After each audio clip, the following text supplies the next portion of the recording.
We're back here with the man himself, BK, wide receiver elite coach, Shifu. How you doing, man? I'm good, man. Good. Glad to be here. Appreciate you, bro. Just want to ask you about your journey, man. You know, matter of fact, we're right here at Robert E. Lee, which used to be Robert E. Lee, now it's known as Riverside. We actually played together here. So you played college ball at JU, Yep. right? Yep. High school to college and come in already like that guy. You know, was it something like you had to work to get to be, you know, who you became, or was it just natural? I came in, I actually shifted positions. So when I came into college, I played DB. It just wasn't working out as far as like competition side with the coaches. They was playing the guys I felt like they wanted to play. So I took it upon myself. I went to my head coach. I said, hey, can I do a position switch? I feel like I'm better on the offensive side. I contribute more. Got my chance. They put me in. My sophomore year, I was starting. So that was wraps from there, man. I got in camp. I worked. Basically an idea in my mind, a plan, jot it down every day. Like, this is what I'm gonna do this year. This is what I need to do. This is what I need to get better on. And I went and executed my plan. That's just how I basically contributed to the success that I have today. Took from that, and I just kept building on it. That 1% that I took from that freshman season going into that sophomore season, like, hey, I ain't never played this position. I got to really work and grind.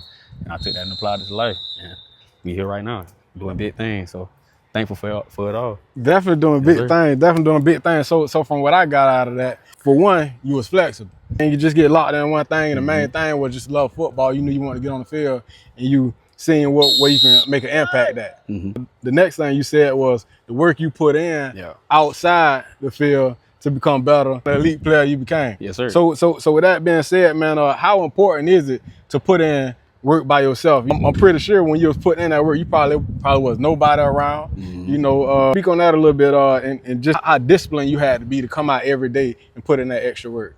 It had to become a lifestyle. It wasn't just something that you could just wake up a day or two and say, hey, I'm gonna go work out. And then when you went and worked out, you had to try to be consistent. Like, everybody has days where they down. Everybody had days where they drop in the pass. Everybody had days where they ain't as focused or they don't want to be there. And them the days that make you better. That's that day that you really get your 1% in. Like, I just got better today because I ain't want to be here. And I pushed myself through that. But it helps because you basically forming habit. Like, you know what I'm saying? You create repetition. You do the same thing over and over and over again, and you getting better at it. So you creating a skill in itself of consistency.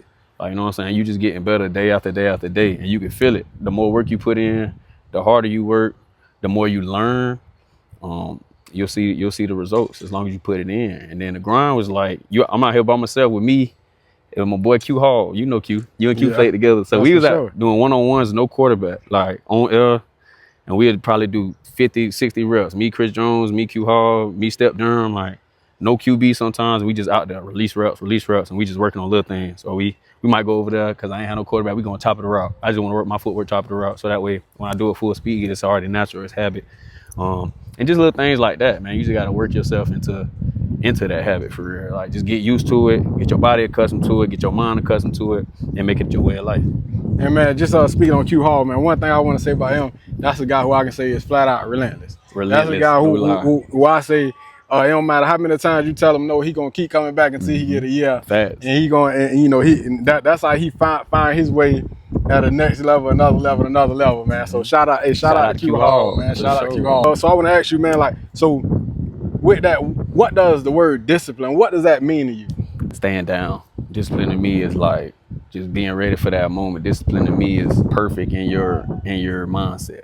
You be disciplined in that way, and then it's gonna lean over to your life. However you discipline in life, it's gonna lean over to your sports. However you discipline in sports, it's gonna lean over to your life, lean over to your kids, lean over to your family. So that discipline factor just comes again from that mindset, like we spoke on earlier. Like, you know what I'm saying, it's not about what you want to do, sometimes about what you got to do. And then what you got to do gonna turn into what you want to do because you're gonna form a love for it. So that's what discipline mean to me. To follow on from that, so you go from high school, you go to college, you change positions, you go to receiver, and you not only just change the position and play that position and end up starting in that position while you was in college, but you also went on to play pro ball. You went on to play pro ball overseas. So in a nutshell, you changed positions, you put in all that extra work, and then that extra work ended up paying off. You stayed disciplined to your workout routine. You stayed disciplined to, your rehab and all that kind of stuff like that. Then you went and played pro. So what was that like? it's so many different forms of pro, especially now, man. There's so many different ways you can get paid. So like if football is something that you really want to do, it's avenues out there, bro. It's options out there, but you gotta want it. When you get over there, it might be 2 of you guys on the team. So y'all gonna have to come out there and be like a LeBron James to them. Like you're gonna have to come out there and be a Saquon Barkley or Odell Beckham to them.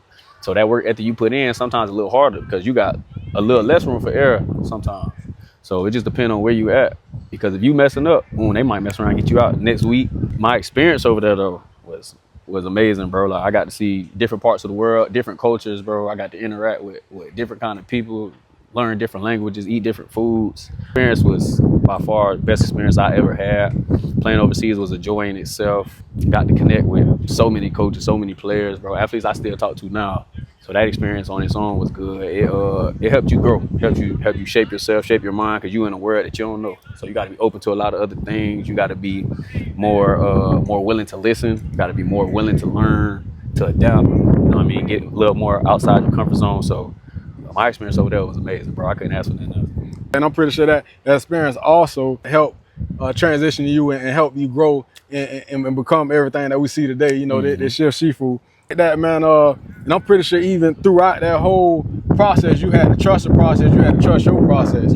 Trusting the process, man. How important is trusting the process, man? Just staying true to the grind and trusting the process. Trusting the process is the biggest thing. Because if your mental go, then you gone. Like, you know what I mean? Everything goes with it, man. The process could be long, it could be tough, it could be draining, it could be depressing.